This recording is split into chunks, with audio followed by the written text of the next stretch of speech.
So welcome to episode 2 of our How to Draw series, and today we're going to be talking about observation. So we all have every day a lot of overwhelming data flowing through our ocular sockets, bright TV adverts that crave our attention, scrolling through pages and pages of social media posts that all say, "You're not good enough and your life isn't as nice as mine." More and more spam every day, and it goes through our ocular sockets and it clogs up our eye tubes. And this is what medical professionals believe causes full brain syndrome. This is a very serious condition that can lead to ear vomiting and acute dullness. So how can we avoid this? Dr. Doug, I've literally never heard anyone say. Well, the answer, my sick friend, is simple. All you need to do is take 2 pills a day. The first one is a little bit of observation, and the second one is a little bit of drawing. So when we sit down to create some art, there should always be a period of just observation. Now that period of quiet, still looking time, that's what I'm calling it, quiet, still looking time, it's all about allowing your ocular sockets to cool down and your brain to slowly empty so that you're in a nice relaxed place to start your art, to start actually assessing the scene. So I'm going to show you how to do that in 4 ways. The first one is ratios and proportions. So let's take this really simple scene we've got here. As you can see, I'm drawing all this on just cheap paper, pad and a biro. I want you to realize how accessible this really is. So one of the first things I'm going to do here is I'm going to use my, hopefully you can see what I'm doing is I'm putting my hand on top here, and that's going to give me a rough straight line here. And I'm going to do the same on this side. And I'm going to put my fingers on the edge of the paper, and that'll enable me to do a straight line down that side. I'm going to do the same here. I'm going to go down there, and I'm going to go there. Now, the reason why I'm doing that is because I don't want to burst out. I want to give myself space. So what I'm going to imagine now is this area here. Within this space is what I see on my tablet. So I know I'll put the reference picture up, but I'm going to show you my tablet. So this is that space. Now, it doesn't have to be perfect in terms of the width and the height ratios. It's just vaguely right, okay? So what's the first thing I know when I look at this? Well, when I look at this, I can tell that halfway across the image is roughly where the middle of that roof is. So if I go, I'm going to eyeball this roughly, and the more you do this, the more practice you're going to get. So halfway across that page is where that roof is on that white section of the building. I'll show you that on the reference drawing. So how far is that top to bottom, the pinnacle of that roof, the point of that roof? Well, I'm going to just guesstimate it's about halfway up. So I'm just going to put in a little thing there. Now, how wide is that roof, is that white part, compared to the whole thing? I'm going to say it's roughly in sort of fifths. So yeah, I'm going to sort of very roughly sketch that in. And then is that fifths? No, because it needs to be wider than that. So if I make it vaguely that wide, is that going to work? Yeah. So 1, 2, 3, 4, 5. So it's roughly a fifth. And the top of the pinnacle is vaguely there. So now I know the size of that. What I can do is I can sort of really just very quickly sketch in the base of that. It's got a sort of round corner, hasn't it? So that goes like that. What's happening with that roof? Well, it looks to go slightly downhill there. And then there's an edge. Okay. So then on this part, we have a window, which is vaguely there. Like that. And then above that, we've got another window there. Okay. So we've got something in the center that is vaguely right. Let's say I'm not bothering too much about accuracy. Now from there, we know that there is some other things going on, like a little bit less distance, we have this big row of chimneys up here. Now this is obviously quite a complicated scene, so just simplify it down. You don't have to draw the chimneys so accurately. And then up here we have a roof and a bit of a roof line here. Right, so how far does this go across? Well, it's going to go not much further, and you can vaguely sort of eyeball that there. Go up to here. Now, as you can see, one of the nice things about drawing with biros is you can firm up the line a little bit as you go.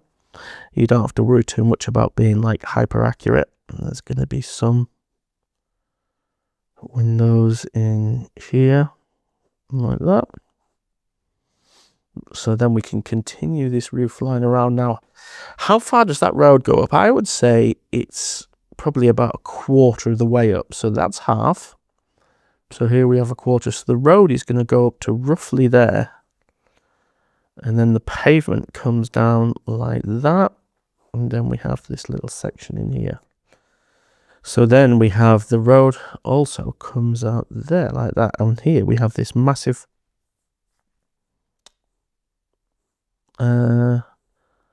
street light. So that goes up there like that, and then further back we have this other street light. Now, one of the nice things about things like street lamps is they work really well to give you a sense of perspective in a drawing.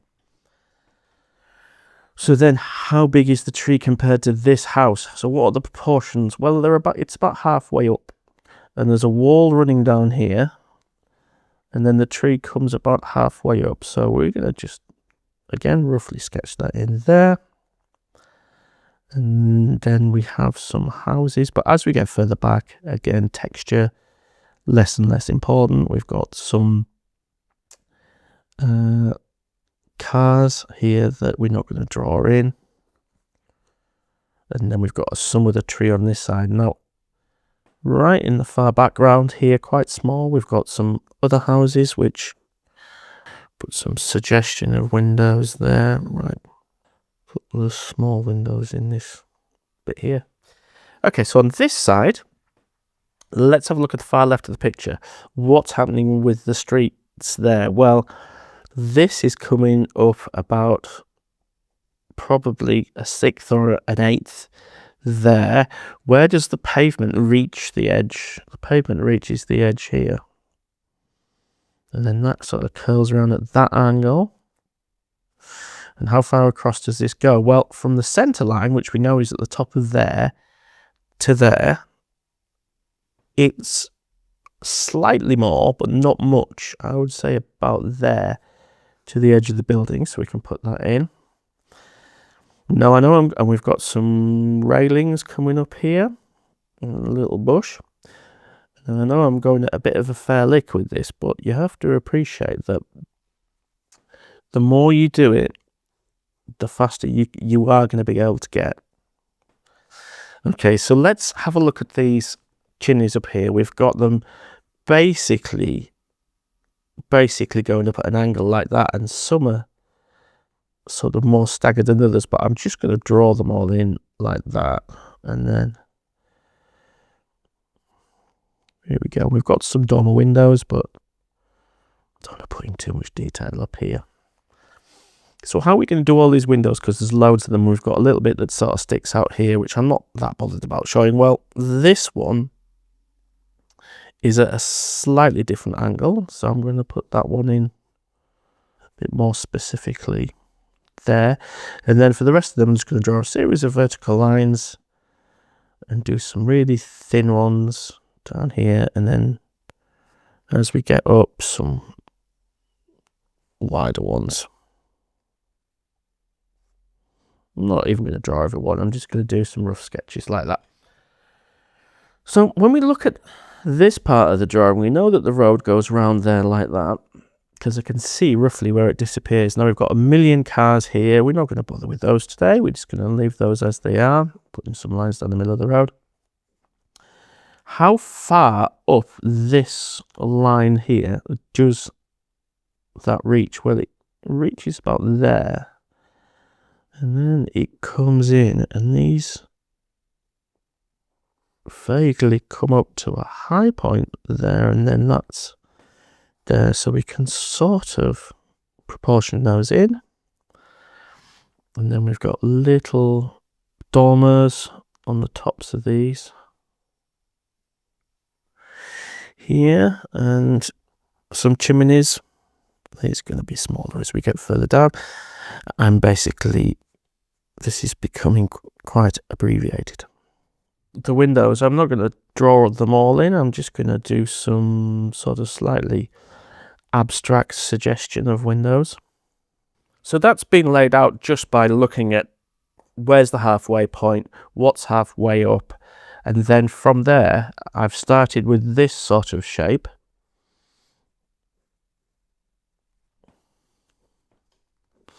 And then that's really given me this sort of shape here. Now I'm just going to put a bit of a thicker line around that because it'll help it come a tiny bit further forward. And then that's given me this foliage here. And then the level up from there, if you remember, that was where the top of the road is, and I vaguely sketched that in. I'm not going to get too particular. Okay.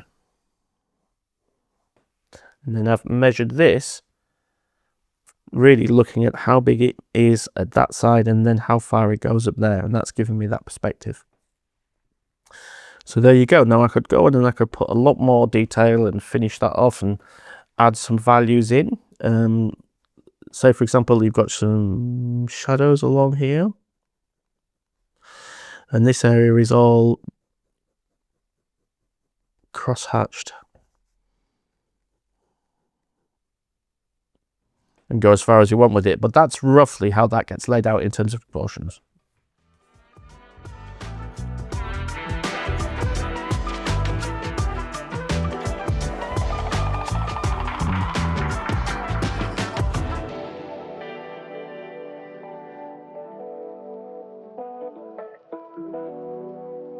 But we can start off the same as we vaguely started this off, is by looking at what's halfway. And halfway is the sort of beginning of the house.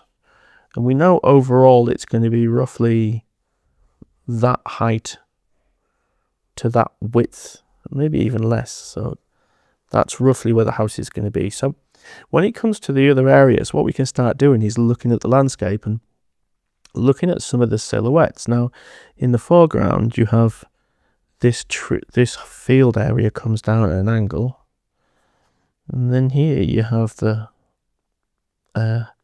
post, and you can see that yellow continues down here.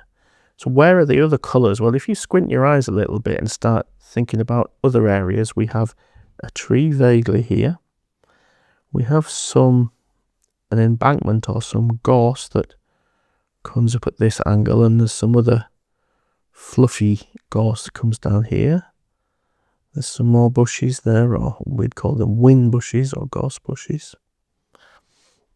And if you squint your eyes again, you can see some more silhouettes. There's a line coming up here. There's a line over the top of that sort of bisects that tree. And there's some gorse and hedges that runs up there, and then that disappears there. And then we have this other line that runs down here, and then these two bits sort of intersect, and this hillside is over the top of that one, and then that goes up there, and then at the top here we have these other zones which are trees. They are really dark on the horizon there. Then we have some slightly smaller ones there, so we're looking at drawing those as simple silhouettes. Okay, so that's it. That's the sort of areas. Now you can go in and develop and colour or put values in for those different areas. You could even add another one, actually. You could add some of these, the stuff that's going on in the foreground. We do have quite a lot of bushes and things. So how this differs from using a kind of more proportional method is what you're doing is you're just looking at the areas actually within the page. So what you're looking at is areas of similar blocks of colour, or areas where you can see the landscape's changing, and you're choosing some silhouettes and zoning out certain areas. So here's another simple version of that.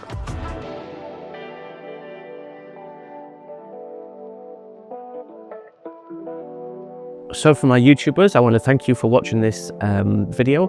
Don't forget to like and subscribe, and there is loads in my back catalogue. There is playlists that I've created. Do check out my playlists. And there's lots of stuff, lots of useful stuff. There's lots of examples of some of these techniques that have been fleshed out more in my other drawings and my artwork. So do check that out. And yeah, do like and subscribe. Costing out. I want to say that when I talk about observation here, I'm really talking about seeing, sitting and being quiet and being still and actually seeing. And if you imagine that you're going out somewhere into a beautiful forest or somewhere in a city and you're taking time to really sit in that scene and really look, it can be quite an amazing, relaxing experience. It can be really great to make you feel really present, really grounded in where you are and what you're drawing. So never underestimate the power of sitting and just being calm and creating. It can be a very sort of soothing experience. So I'll see you next time for part 3 of my How to Draw series.